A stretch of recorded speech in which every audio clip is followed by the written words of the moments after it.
Looking at our world from a theological perspective. This is the Theology Central Podcast, making theology central. Good evening, everyone. It is Thursday, December the 28th, 2023. It is currently 6:49 p.m. Central Time, and I am coming to you live from the Theology Central studio located right here in Abilene, Texas. Now, there was a time where I was recording hour after hour of broadcast, right? Hour after hour of what we call podcast episodes. It wasn't really called podcasting back then. It was just broadcast, right? I'm recording another broadcast. I'm recording another broadcast. I'm recording another program. I don't even know if I use the word episode, right? I record and record. And it goes all the way back to, well, before we really had a way to put anything on the internet, I was recording cassettes and sending them out everywhere. Then finally, when we figured out how to get things put on, how to get things put on the internet, where we had to send our cassettes to someone who then transferred them to a digital format and then uploaded them to, say, Sermon Audio. Then we finally had the ability to record with a microphone attached to a computer and then upload things directly, say, to Sermon Audio. All right. That was great. Then they had the ability then to start trying to stream live. And it was the way I remember, it was somewhat of a convoluted, kind of complicated process, or at least it felt that way to me. And I still wasn't really in that live broadcasting frame of mind because I was spending hour after hour recording.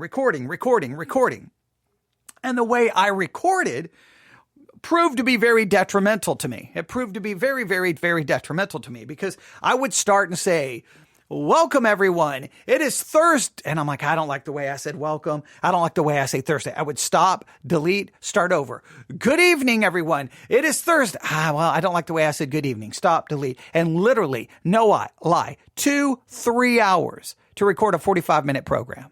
And it led to almost it's crazy how upset and frustrated I'd get mad at myself and be like, "What is wrong with you? What is wrong with you? Say it right." And then it became miserable, right?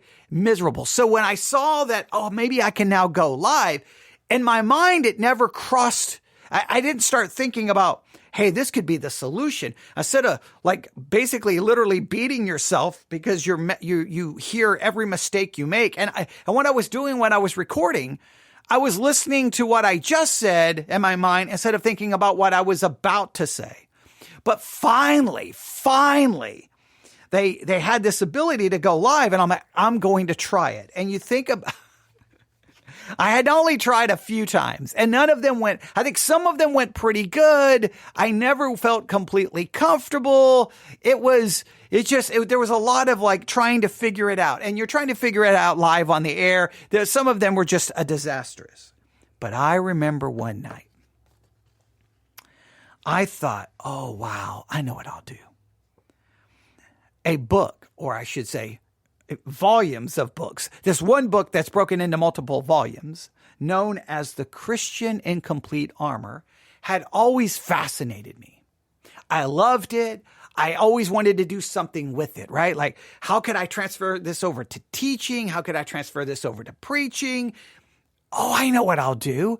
It'll be great. I'll go live for an hour, 45 minutes, an hour. And I'll just open up The Christian in Complete Armor, start right at the beginning and just kind of work through it, right? I'm like, and I didn't give it any thought because I know the book, I think, well enough. I think I can. And so I turned on the microphone and I'm like, all right, good evening, everyone. Coming to you live from, I think at that point I lived on Dyess Air Force Base. Coming to you live from Dyess Air Force Base. I don't even know what I said. All right, good evening. We're going to be looking at The Christian in Complete Armor. Ooh, that sounds exciting. And then I opened the pages and then I started trying to work through it live on the air. And it was a train wreck of absolute epic proportions. I am embarrassed even my face is turning red even mentioning it. I was so humiliated. First, I had two different copies of it. One was kind of a modernized version. The other one was like an old English version. I didn't quite register that in my brain. And the modernized version, for some reason, kind of went weird. So I kind of reverted back to the old English one. And then the next thing you know, I'm like stumbling and fumbling over words. And I'm like, what in the world? Who knows how I'm pronouncing that? I'm getting flustered. It was a disaster. A disaster. I cannot stress it enough. It was a disaster. Okay. It was humiliating. I think I deleted that and said never again. But then, was it 2022, 2021, 2020? I don't even remember. And the last few years, I'm like, I'm going to do the Christian and Complete Armor again. I'm going to do it again. And I started working through it again. And once again, I found myself, because the Christian and Complete Armor, for those who don't know anything about the Christian and Complete Armor, let me give you just a little bit of background. The Christian and Complete Armor is a classic Christian devotional book written by William Gurnall, an English Puritan minister. It was first published in 1662. The book consists of a series of sermons and expositions on the spiritual warfare of the Christian believer. So you have a Puritan, 1662. Yeah. Yeah. So it's wordy. Crazy wordy, right? So you're like, I'm thinking, we'll just work through the book. This will be fascinating, right? But then when you start trying, it's like, you're like reading these words and it's like so wordy. And you're like you think you're breaking it down, but you're like, this is saying the same. It's taking like, I'm just making these numbers up. It's taking 1,000 words for what should be said in like 15 words or 20 words. So then I start, well, what I should do is read it myself, then kind of take that and summarize it and say, all right, today we're going to be looking at the Christian and Complete Armor by William Gurnall. And this message is inspired by pages 5 through 10. And then just kind of turn it into my own. That's what I should have done. But I didn't. I was trying to read it and then expound it. And once again, it just turned into a disaster. Now, there is at least one message during that I thought was really good, where I talked about basically spiritual warfare not being this glamorous Hollywood thing, but it's really spiritual warfare. If you're going to have warfare, you need a battlefield medic. And I really emphasized that idea. And I thought it was powerful. I thought it was awesome. I thought I was going to get all of these emails. And I got it was met with resounding silence. And once again, I'm like, this is a beautiful, powerful principle of spiritual warfare, but nobody really liked the idea of a battlefield medic. They wanted to cast out demons or something. I don't know what they wanted, but I don't think it really, and the thing I think about the Christian and Complete Armor is so powerful is it does give a very drastic different picture of spiritual warfare than maybe you'll get in a more modern book. So I'm like, man, this, what do I do? So I'm always contemplating, how can I go back? What can I do? How can I get the most out of these books? I've bought who knows how many different copies of the Christian and Complete Armor. I've given a lot of them away and I discovered the books. The very first time I discovered the books was in the early 1990s, Divine Truth Bookstore, Papillion, Nebraska. It's weird. I can always remember the exact city, bookstore, where I purchased books. I don't know why, but that's where I found it. I think I was there at lunch hour when I was a student at Twin Cities Bible Institute in Papillion, Nebraska. So, and I was there during lunch because, you're all day studying the Bible. Where do you go at lunch? You go to a Bible bookstore, right? That's what you do. And there they were. And they were these like cool looking, very colorful. They were almost like paperback. And there were like 3 or 4 of them. And I think one was like bright green. The other one was like red. One was orange. I can't remember the 4. And they just stood out on the shelf. And I'm like, ooh, the Christian and Complete Armor. This is a Puritan. Oh, I know the Puritans are awesome. Okay, purchase them. And so I've been fascinated by the books, but I still don't know what to do. Well, we're currently in this like challenge, right? This Sermons 2.0 sermon challenge, right? So I saw, maybe at 3, 4, 5 o'clock, 6 o'clock this morning, something that said Christian and Complete Armor, like number 47, 48. And I'm like, wait, what? Someone is doing a series on the Christian and Complete Armor? And so I found it and I started listening and I'm like, wait. I think they're just reading it. Oh, I'm like, first of all, hey, More power to you, okay? Obviously, I can't pull that off. Obviously, and to be fair, I know that I'm a horrible public reader. I know. I always need to get better.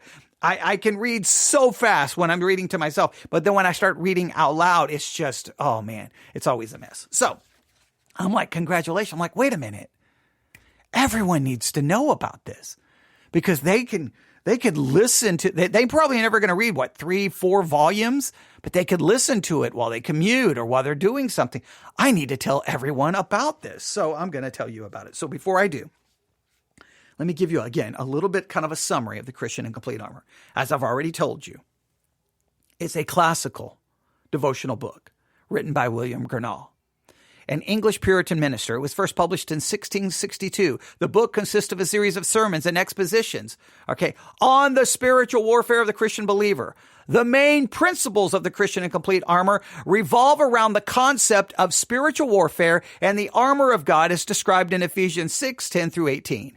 Gurnall emphasizes the need for Christians to be prepared and equipped for battle against the spiritual forces of evil. Some key principles explored in the book are, number one, the indispensable armor. Gurnall stresses the importance of putting on the whole armor of God, including the belt of truth, the breastplate of righteousness, shoes of the gospel of peace, shield of faith, helmet of salvation, and the sword of the Spirit, which is the word of God. He highlights the necessity of each piece in protecting and empowering the believer. Now, I have somewhat of a different view maybe about the armor than William Gurnall has or that many Christians have, but we won't go into that right now. Number two, spiritual warfare. Gurnall provides insights into the nature of spiritual warfare and reminds readers that Christians are engaged in a constant battle against the devil and his schemes. He encourages believers to be vigilant, prayerful, steadfast in their fight against spiritual adversaries. Number three, the power of prayer. The book emphasizes the vital role of prayer in spiritual warfare. Gurnall encourages believers to cultivate a lifestyle of prayer, seeking God's guidance, strength, and protection in all circumstances. Number four, the importance of faith. Gurnall teaches that faith is essential in withstanding the attacks of the enemy, trusting in God's promises and relying on his power. That enables believers to stand firm in the face of adversity. Number five, holiness and righteousness. Gurnall emphasizes the necessity of living an holy and righteous life. He encourages believers to pursue righteousness, maintain integrity, and resist temptation in order to withstand the attacks of the enemy. Overall, the Christian in Complete Armor serves as a comprehensive guide to living a victorious Christian life, equipping believers with practical and spiritual principles to overcome the challenges they face in their spiritual journey. Now, I know I went through that like 100 miles per second, but what I'm trying to show you is that the book is almost seen as like this encyclopedia of practical insight into spiritual warfare. It's classic. It's known by everyone, but I think sometimes you look at it and you're like, wow, that's like 3-4 volumes. You're like, it's so wordy. So maybe reading it becomes not as enjoyable, but maybe listening could be beneficial. So do you want to hear a little bit of maybe how this is being done? Well, let me point you in the right direction. If you have your Sermons 2.0 app open, I would tell you to look for the following. Hackberry House. Hackberry House. H-A-C-B-E-R-R-Y. Hackberry. I said Hackberry. Hackberry. I'm sorry. Hackberry. H-A-C-K-B-E-R-R-Y. Hackberry House. Hackberry House of, I'm assuming it's Chosen, C-H-O-S-U-N.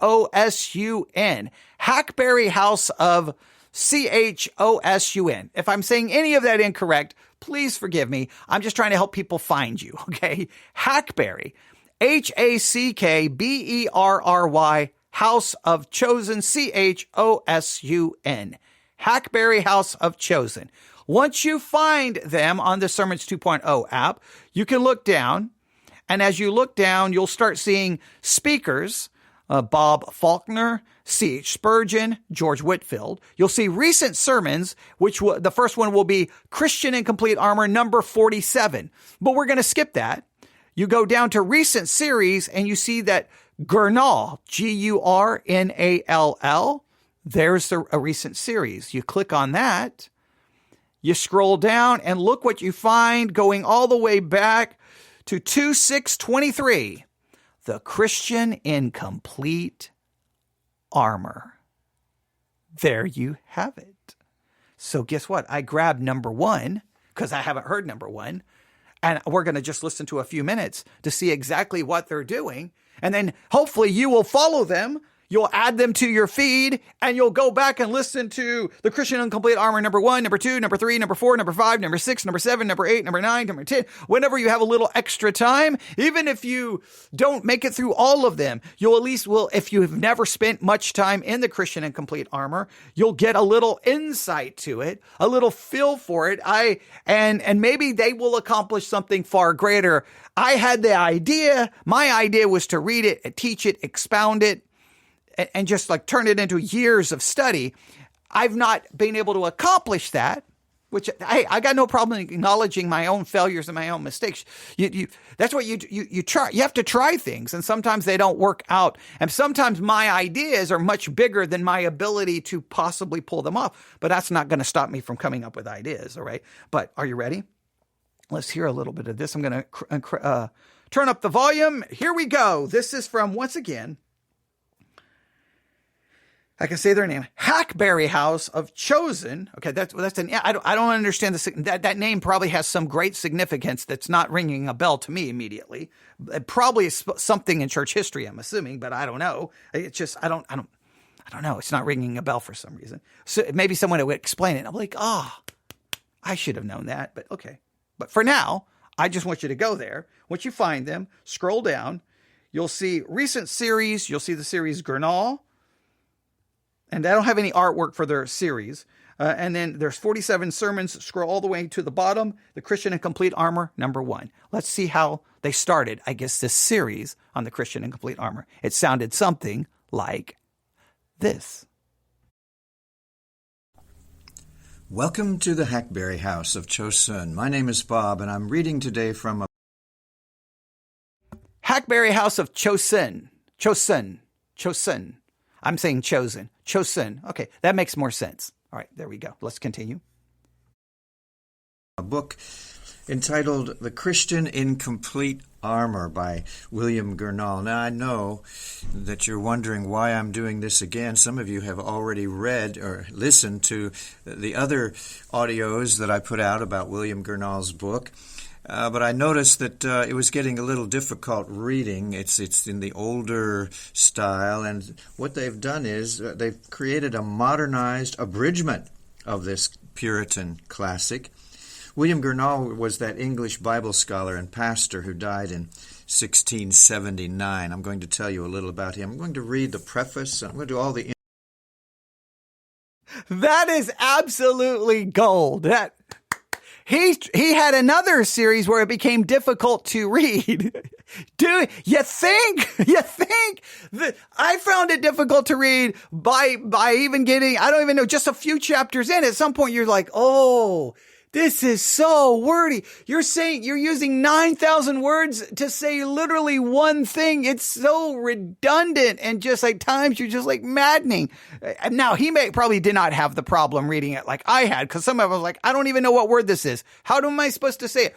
I'm going to have to do a definition for because I'm assuming now maybe this is a foolish assumption, but I think that many of the listeners would be like, I don't even know what that word means. I've never even heard the word used. Of course you haven't, because it was written in the 1600s. All right. So he went with a modernized abridgment. Now, when I was young, I was like, I don't want the abridgment. I want the full thing, because I don't want to read an abridgment of this classic work. I want to read every single word as it was originally published. Okay. All right. After all of these years, I'm like, give me the Cliff Notes, for crying out loud. Okay. Maybe that's bad, but I'm just saying. So he's going to use the modernized abridgment, which is somewhat fascinating to me. I may have to email and go, no, which one do you have? Which one do you have? I need to find them. I think maybe I have the modernized abridgment. I have to go through and look through all of my books. I got to find it. All right. And if I can find the exact one, then that would be good to know. Hey guys, this is the one you should get. Well, let's see how he approaches this. Introductory work today.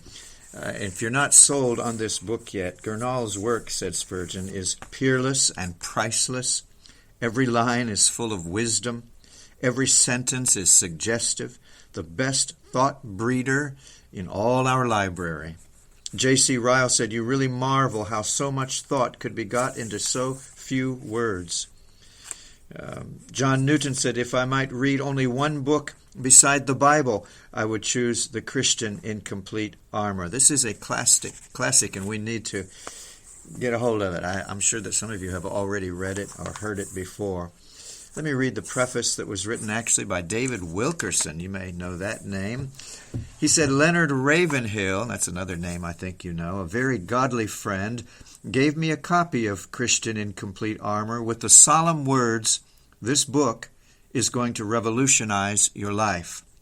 It has had a profound effect on my life, and I believe you're prepared to receive its message now."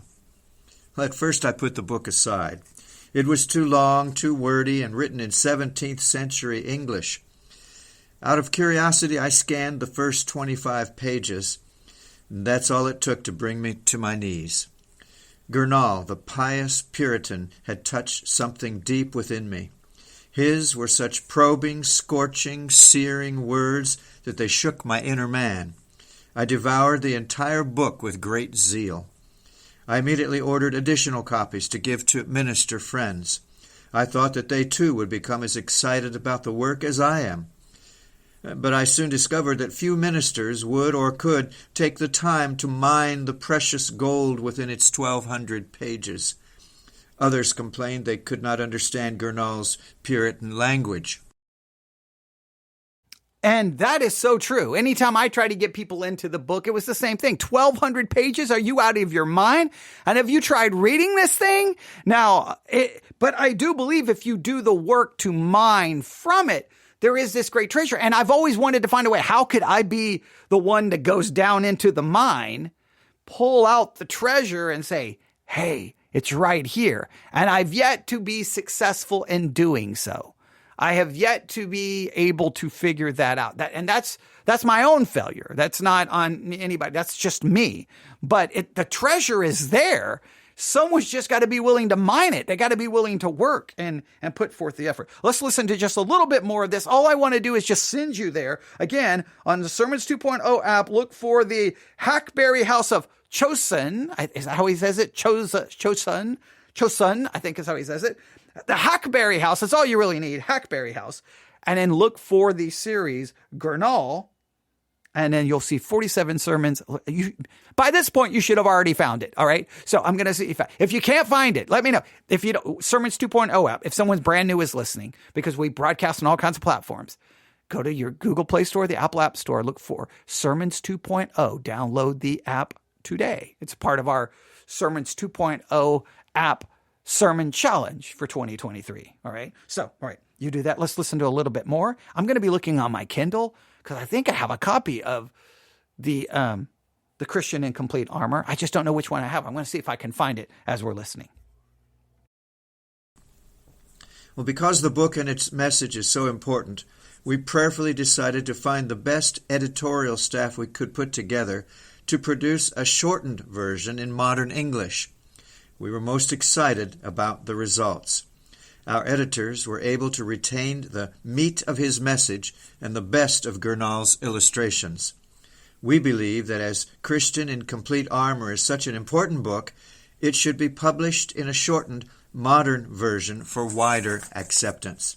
And we're delighted that the Banner of Truth Trust publishers agreed with our assessment and have decided to publish the edited manuscript in a 3-volume paperback version. Ruth Ann Garlock was project coordinator. She was assisted by Kay King, Karen Sloan, and Candy Cohen. They put in over a full year's labor of love on the project. We are most grateful to them for their dedicated work. I believe Christian in Complete Armor, either this abridgment or the full version, which the Banner of Truth Trust also keeps in print, should be in the library of every man and woman of God. No Christian leader, teacher, pastor, evangelist, or Christian worker should be without it. It breathes of holiness, purity, and provokes one to prayer and fuller dedication to Jesus Christ. Of all the Puritan writers, I believe William Gurnall speaks most directly to this generation. I believe the banner of truth has been highly honored by God to be entrusted with the proclamation of God's message. Without a doubt, it's one of the most important books ever written other than the Word of God.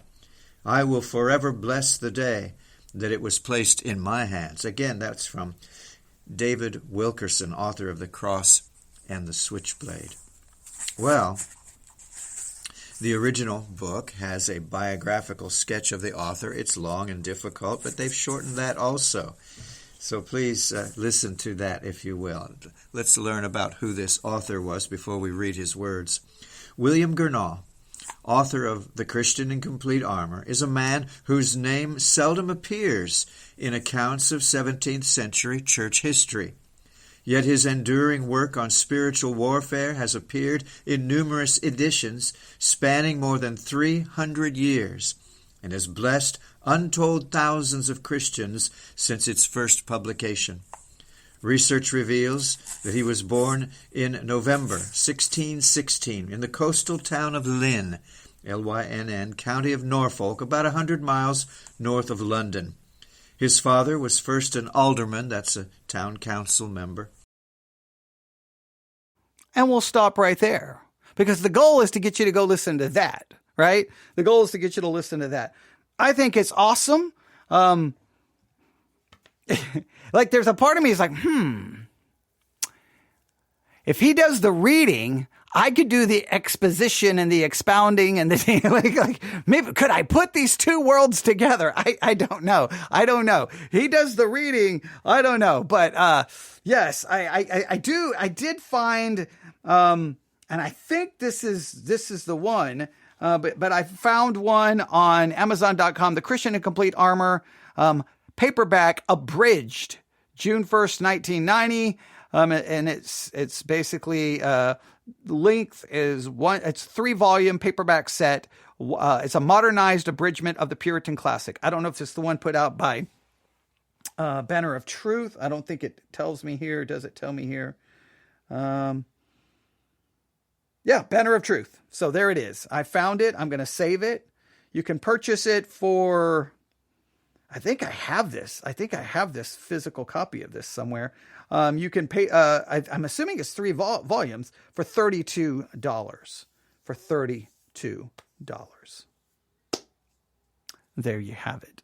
So there's The Christian in Complete Armor. I just want you to know about it. And I want you to use look, if you've got the Sermons 2.0 app on your device, I know you can use your device for a million things. Maybe use it to listen to The Christian in Complete Armor, a classic work, even if you disagree with it. I mean, like you heard some of those very important people in church history say it's like one of the most important books ever written. Like it's like the praise for this book is almost ridiculous at times. You may say it's hyperbolic at times, but I think it's a book you should at least spend a little time in to see if you feel the same way. You may listen to it being read. You may actually get a physical copy and read a little bit of it. And when you're done, you're like, I just don't get it. I just don't get it. And look, I can understand My Utmost for His Highest by Oswald Chambers. Everyone's like, this is the greatest devotional in the history of humankind. You have to read it. And I've looked at that devotional every single time. I'm like, this thing, I don't get. What is the deal here? I think this thing has got major issues. So, but there you go. I just wanted to turn on the microphone and tell you about it. There you go. So, Hackberry House of Chosen, however you want to say it. Look for their series on Gurnall. Scroll down. Boom. You can hit follow, and every time there's a new episode added, it'll be added to your feed on your Sermons 2.0 app. Learn all the features. Get the most out of it. There you have it. You're very welcome. You're very welcome. I know some of you are saying thank you. No, some of you are probably not saying thank you.